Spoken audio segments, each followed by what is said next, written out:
Hello everyone, so this is topic 1.7 of AP Precalculus and it's all about rational functions and the end behavior.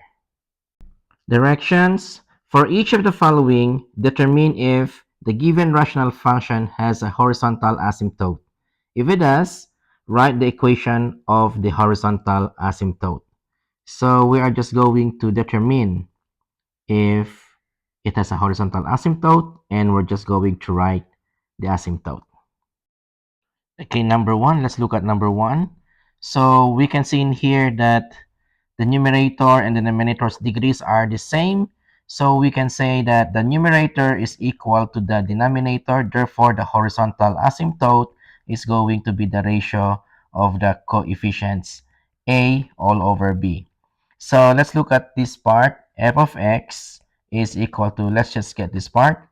That's going to give you 3x squared all over 2x squared. We can cancel that out. And that's going to give you 3 over 2. Therefore, your equation here is going to only be y is equal to 3 all over 2. Okay, so let's continue. Number 2. So we can see in here that the numerator's degree is higher than the denominator. And also, we recognize that the numerator is actually plus 1 greater than the denominator. Therefore, in this case, there is no horizontal asymptote. So let's look at it clearly. Since there is no horizontal asymptote, it means to say that there is no equation in here also. Okay, so let's see. G of x is x cubed all over 5x squared. And that's going to give you 1 all over 5x, which is actually linear in its nature. So it means to say that this is going to have a slant asymptote. Okay, number 3, let's look at this one. So we can observe in here that the numerator's degree is lesser than the denominator. So we can see that the numerator is less than the denominator. So our horizontal asymptote here is going to be 0. So horizontal asymptote, yes, it has. If so, yes, it's y equal 0 because the numerator is lesser than the denominator. Now let's try looking at that part only. So h of x is equal to 5x cubed all over x4.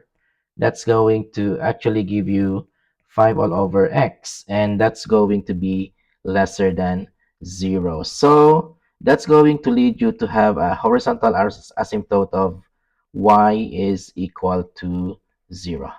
Okay? Okay, let's go to number 4. Okay, we can observe in here that the degree of the numerator is greater than the denominator by 1. Okay, so it means to say that in this case, there's not going to have any horizontal asymptote. Now, let's look at the leading coefficients of this function. 6x cubed all over 2x squared. So this is going to leave us with 3x only. Okay, and 3x is actually very linear in nature. Number 5. Okay, so let's look at what's going to be the degree of this. So I'm going to say r of x is equal to 2x times 5x all over x times x. So it's going to give me 10x squared all over x squared.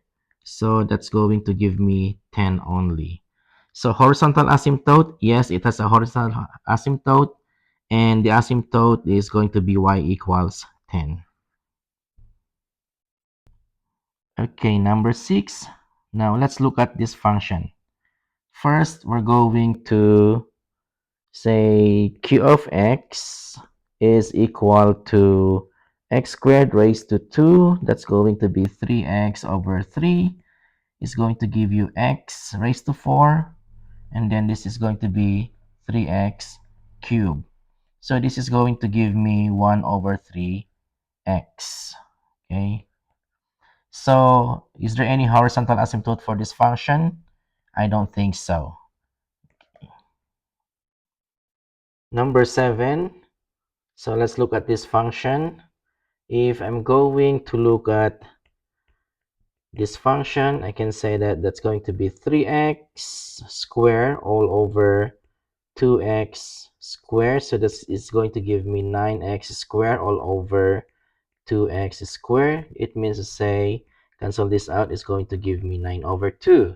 So is there any asymptote for this horizontally? Yes, there is, and the equation is going to give you 9 all over 2. In number 8, let's look at this function. It's very interesting. So let's see, y is going to give you x times negative x over x squared.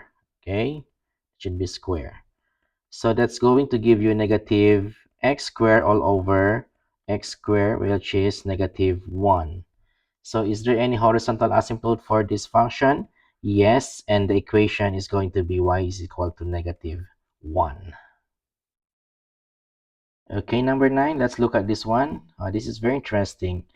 S of x is equal to, let's get the leading coefficients, 2x squared raised to 2, and then multiplied by x divided by x squared times x. So this is going to give me 4x raised to 5 all over x cubed, and this is going to give me 4x squared. So what does it tell me? Horizontal asymptote? No, I don't think so. So since there's no horizontal asymptote, there will be no equation. Directions. Write the limit statements for the unbehavior of the following rational functions. Okay, so let's look at number 10. Here, let's look at this part. So we can say that y is equal to 2x cubed all over 6x cubed. This is going to give me 2 over 6, or simply y is equal to 1 over 3. Okay, so let's write the limit notation. The limit as x approaches negative infinity of f of x is equal to 1 over 3. Okay, on the right side, the limit as x approaches positive infinity of f of x is equal to 1 over 3. Okay, number 11. So let's look at number 11. Okay, let's look at this part first. This is going to be y is equal to 4x, and then we're going to square it, and all over 3x times 2x. Okay, so this is going to give me 16x squared all over 6x squared. Yeah. Okay, so we're going to cancel both, and we're going to be just left with 16 all over 6, and 16 all over 6 can be reduced to 8 all over 3. Okay, so it means to say that the limit as x approaches negative infinity of f of x is equal to 8 over 3.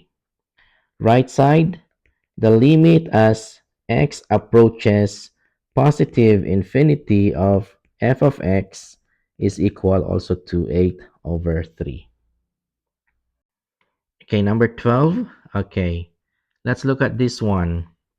If I'm going to look at y is going to be x squared all over x cubed, that's gonna give me 1 over x. Okay, so it means to say that that's going to give me 0. So the limit as x approaches negative infinity of 1 over x is equal to 0. Here on the right side, the limit as x approaches positive infinity of 1 over x is equal to 0. Directions. Write the limit statement describing the output values for the following graphs and verbal descriptions of the input values. Number 13, the input values decreases without bound. Okay, so what does that mean? It means that if the input decreases without bound, you will be on the left side. Now, let's look at something in here. There is a specific asymptote in here. Okay, let me just put that in.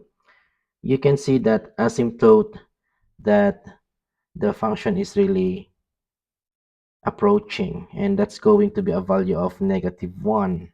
Okay, so let's write our limit. So the limit as x approaches negative infinity of f of x is equal to -1. This one.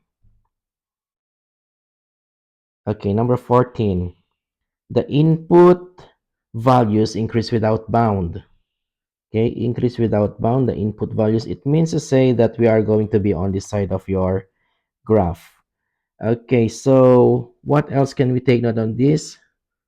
Here we can see an asymptote in here, and the asymptote is 1. So if we're going to be writing our limit statement in here, we can say that the limit as x approaches positive infinity of g of x is equal to that 1 in there, which is your asymptote. Okay, let's look at number 15. Here, it says that the input values increase without bound. So that's going to be the right side of your graph here, right end behavior. So if that's the case, say the limit as x approaches positive infinity of h of x is infinity. Okay, this is going to be infinity. Okay, we don't actually put equal sign for infinity. It's only for numbers. Okay, number 16 and the last, the input values decrease without bound. Okay, input decrease without bound. So if that's the case, it means to say that you're going to be on the left side of your graph. Okay, so let's put our limit. The limit as x approaches negative infinity of k of x is infinity.